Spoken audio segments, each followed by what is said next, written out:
Have you ever wondered what happens when somebody passes away? God forbid that happens to you or anybody that's around you, but it's an inevitability with the world we live in. What happens when they have digital assets on an exchange and now they're gone and their family can't get to it? That's what we're going to run down in this video and why it matters to get your assets into institutional custody with us at Digital Wealth Partners. So here recently, we've got a couple different emails from clients that unfortunately have had loved ones pass away. And again, this isn't a topic that we really enjoy talking about, but it is something that is relevant for almost everybody that has an allocation to digital assets. You're buying these assets on exchanges. And some of you, a lot of people are holding them on cold wallets, which is a separate deal we'll get into in this video. But if you have your assets on an exchange, they're in your name, and it's unlikely that they're insured or that you have beneficiaries associated with the assets on the exchange. I won't speak to which exchanges, these clients are dealing with, but just know that it's going to become an issue if the individual didn't give access to the platforms or write down their passwords or create another way for somebody in their family to be able to get access to these assets upon their passing. Obviously, you could pass, the death certificate to the exchange and they're willing to work with you, but especially if they're a substantial amount of value and that person does not have a trust account there or an LLC account at the exchange and it's in their personal name, it's likely that these assets are going to have to go through probate because there's no way to list a beneficiary on them. So that exposes you to a bunch of risk and a bunch of other problems. That's why we work with a lot of our clients to structure their assets inside of an asset protection trust in Wyoming, or have other assets in a living trust, structure their estate, make sure that things are set up in a way where they bypass probate and they mitigate the gift tax of their estate to their descendants or beneficiaries, whoever they want to leave the assets to. Again, something else we can run down in another video.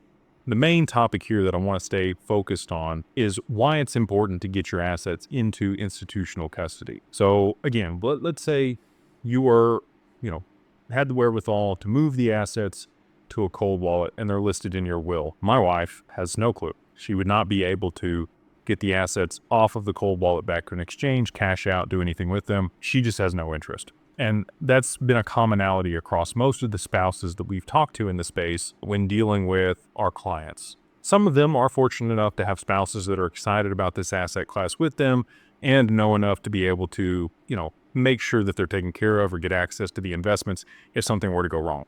But I would say 90% of circumstances, that's not the case. They might have a beneficiary, a child, a friend that they have denoted in the will that they've written down that is willing to help them, be their crypto buddy in the unfortunate circumstance where they do pass away untimely. And that's one way to do it, right?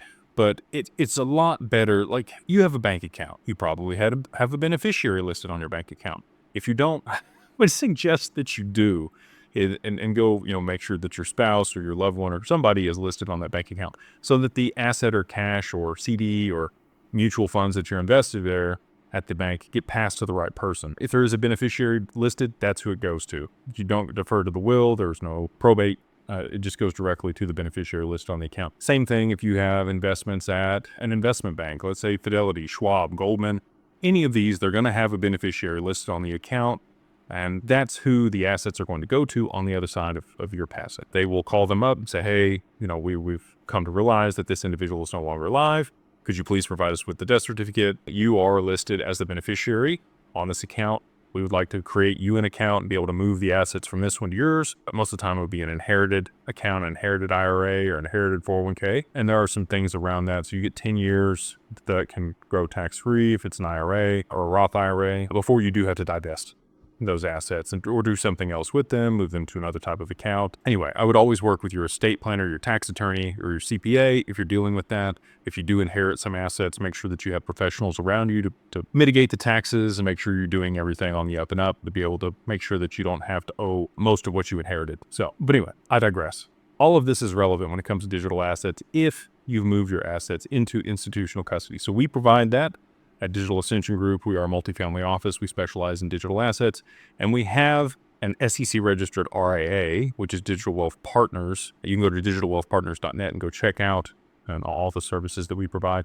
But one of the main things that we do for our clients is we do move their assets into institutional custody. You can add your spouse as a countersigner on the accounts, which gives them visibility and access. Again, in the unfortunate circumstance that you were to pass away or you both pass away, God forbid, your children are beneficiaries on the account, that is who gets the assets. There is no play this game of enter the seed phrases or hunt for them or go back and forth with the exchange and hope that they don't liquidate your investments and give you the cash, because that's what they do a lot of the time. We've seen that multiple times with foreign exchanges. Again, I won't mention any names here, but if you're watching this, if institutional custody makes sense, we would love to have a conversation with you. You can just reach out to Digital Wealth Partners, again, digitalwealthpartners.net, or you can email us at info@digitalwealthpartners.net. It's just sad for me to see people that have invested their time, energy, resources, and effort into this asset class and done well, all for it to get squandered because an exchange won't pass the assets in kind to the descendants, or their family members aren't familiar with the technology and it gets lost. We've seen this in multiple circumstances outside of the XRP ecosystem, just digital assets in general. If they're on a cold wallet and the family members can't find the keys, if they're on a hard drive, if they're on a paper wallet, there's just been so many digital assets lost to this unfortunate circumstance. And that's why it's been my prerogative and on my agenda and of the utmost importance to me to get my assets over into institutional custody so that my family, loved ones are taken care of if something were to happen to me. So again, not a popular topic, not anything that I enjoy really discussing, but it is something that is relevant and I wanted to bring it up and make a video about it. So if this impacts you and your family, it touches you in some way, please reach out. We would love to help you and make sure that you can protect your loved ones and your digital assets. So with that, we're going to go ahead and wrap it up. I hope you have a wonderful day. If this has been valuable, please like, subscribe, check out the other videos on the channel, and we'll see you on the next one.